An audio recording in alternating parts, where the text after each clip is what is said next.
We celebrate the ties between our two countries and prepare to take them to ambitious new heights.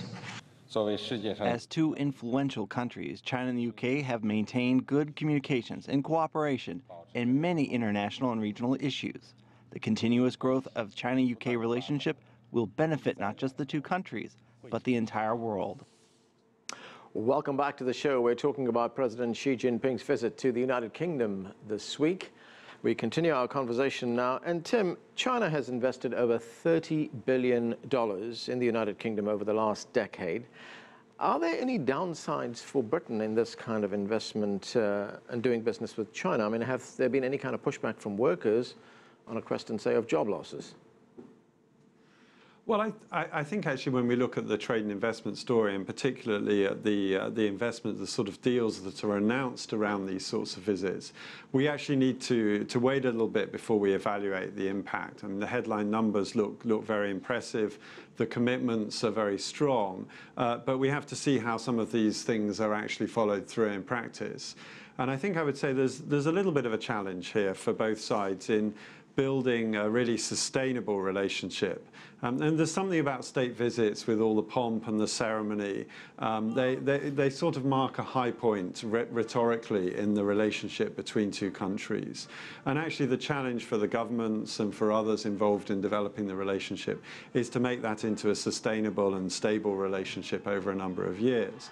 And so on the economic and commercial side, it is important, firstly, that deals and agreements work, that they're sustainable, that they bring commercial benefit, that they're efficient, and that also, as you say, they don't provoke problems or backlash from either country.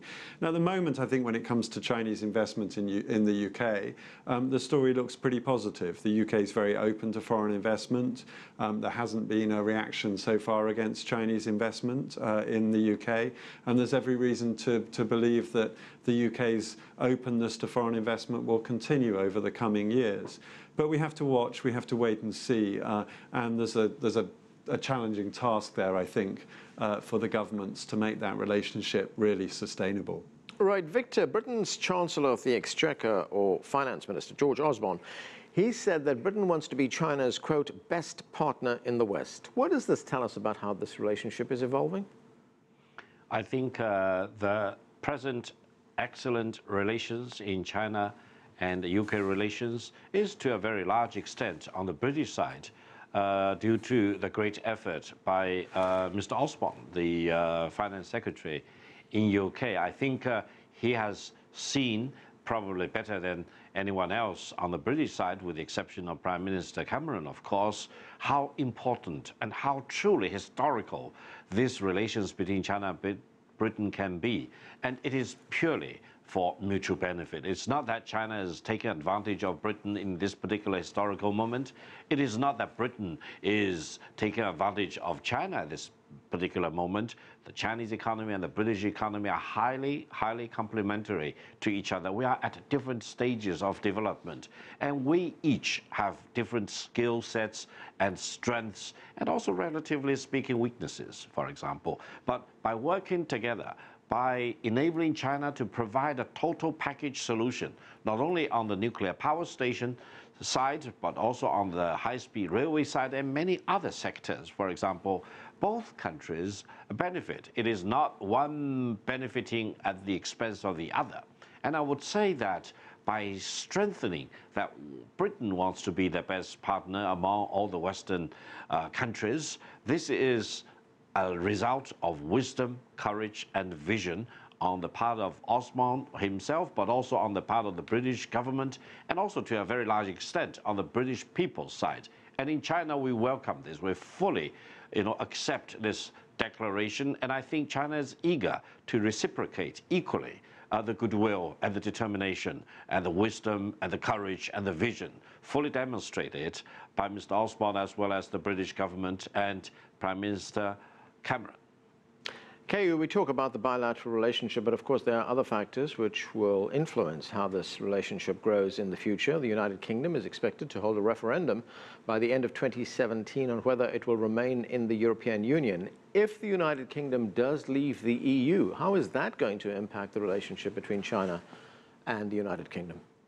Well, it's good to start, laying the groundwork for that potential exit by forging relationships with China right now. As I said earlier, diversifying away a bit its concentration with traditional partners, such as the U.S. and Europe, is a mark of a new era of foreign policy for this country. And so I think that it is also interesting that the UK is asserting its independence in foreign policy making rather than following the consensus or having passive policies with the US as has been traditionally viewed.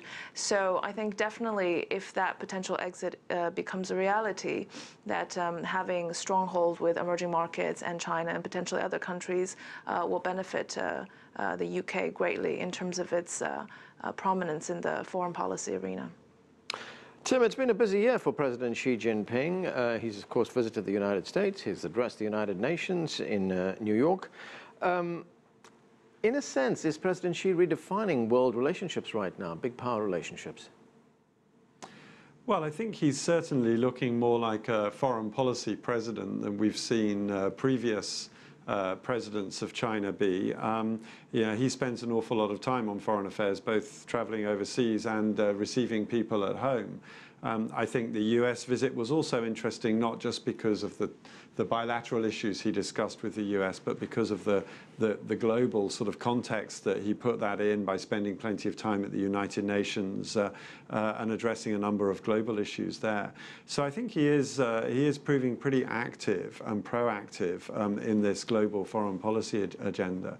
Perhaps I could just go back to something just a moment ago. I think the EU question is an important one for Britain, and actually an important one for China in thinking about relations with the EU as well. And if Britain were to leave the European Union, I think clearly relations with countries like China would become more important for the UK because they'd have lost something in their European relationships. But at the same time, I think it would weaken British influence globally. It would probably weaken the European Union as well. So this is a sort of scenario, actually, that probably would not be in the long run beneficial for either UK-China or EU-China relations. Victor, as Tim has pointed out there, the Chinese president has been active and proactive in his relationships with the rest of the world. How is this changing in China from previous leaders? First of all, I would say President Xi Jinping is fast emerging as a paramount leader, almost on a par with the former paramount leader Deng Xiaoping. Secondly, President Xi Jinping is a man of his own principle and character and integrity. He has a view as to where China should stand on the international stage and how he can guide China in moving in a better direction. And I truly believe President Xi Jinping is a man of peace and stability, while he also wants to enable China to stand firmly on matters of principle which have a direct bearing on the fundamental national interest of China.